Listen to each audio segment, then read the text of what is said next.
हो देवर बबुआ, हम बड़ा टेंशन में है। का बात बा हो कि तू आजकल मुंह गिरा के बैठल हो, देखती जब से भैया बाहर गईल हो तब से तुम्हारी हाल हो। अरे तू का जनबा बिरह के पीर का होला हो। एक बात पूछी भौजी। पूछा, का पूछल चाहत हवा?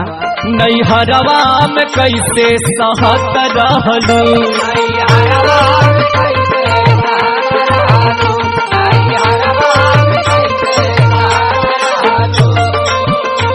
नैहरवा में कैसे सहत रहलू,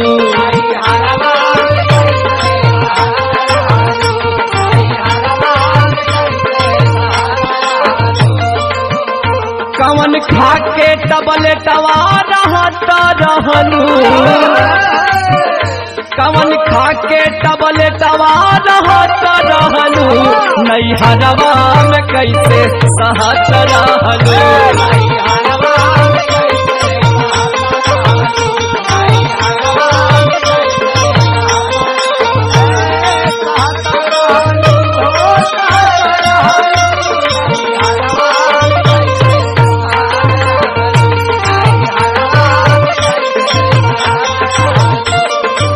ये देवर बबुआ, हाँ भौजी। सुना, जब पूछत हवा तो बतावत है हो। सुनावा।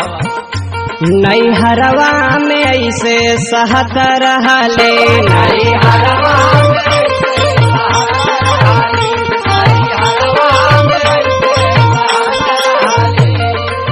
हो सो के खटिया पे तकिया मलत रहली, हो सो के खटिया पे तकिया मलत रहली, नैहरवा में ऐसे सहत रहली।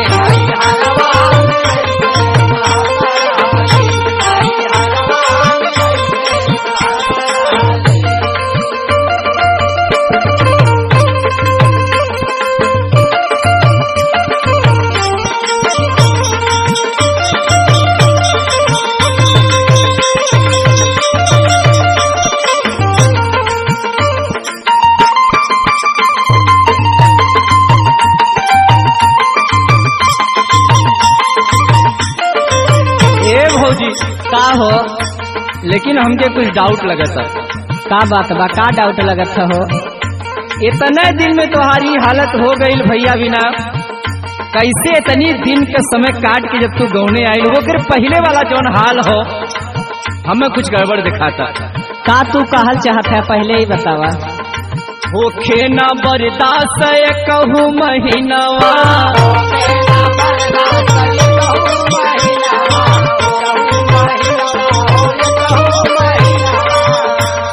त कैसे बीतवलू कुआरे के दिनवा,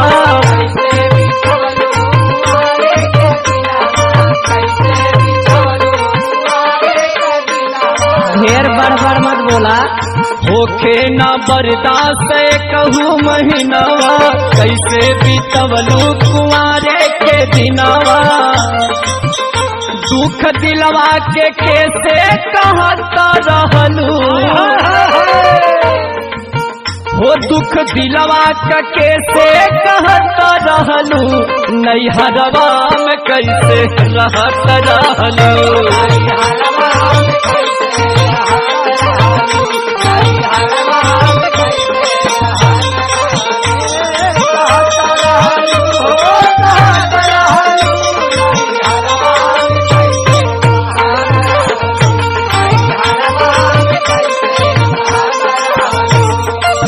ये देवर बबुआ, का भौजी?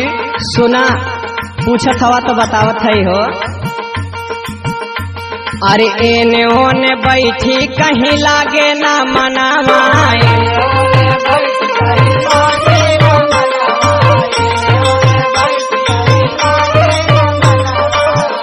एने ओने बैठ के कैसे दिन बितावत रही तू का जनबा हो।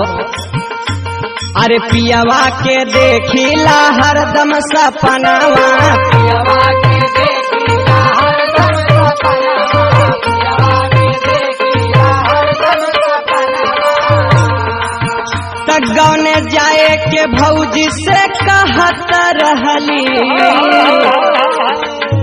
तगौन जाए के भौजी से कहता रहली, नैहरवा में ऐसे सहत रहली, नैहरवा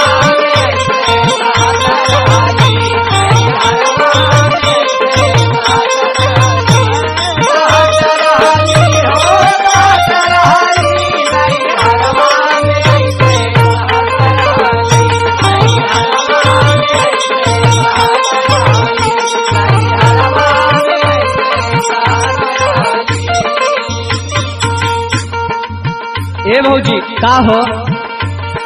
तोरे एगो देवर दिनेश बबुआ हुआ, वो तो जानते है हो। और सैया जी अपने विपुल जी के बहुत करीब में रखी हा, और एगो छोड़ देवर गुड्डू लहरियो बा। ए नाते तो से कहत है कि जवन हो गई तो हो गई, अब यहाँ कायदे से रहिए। सब तो ठीक है बा परिवार में, लेकिन ये गुड्डू लहरी बड़ा खुरपाती हवन हो। जनिहा दिन सवा के छोटका देवरवा,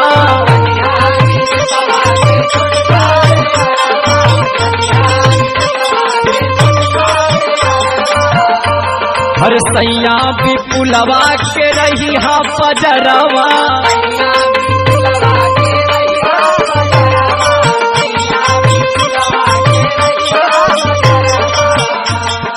जनिहा दिन सवा के छोटका देवरवा, और सैया विपुलवा के रही हा पजरवा।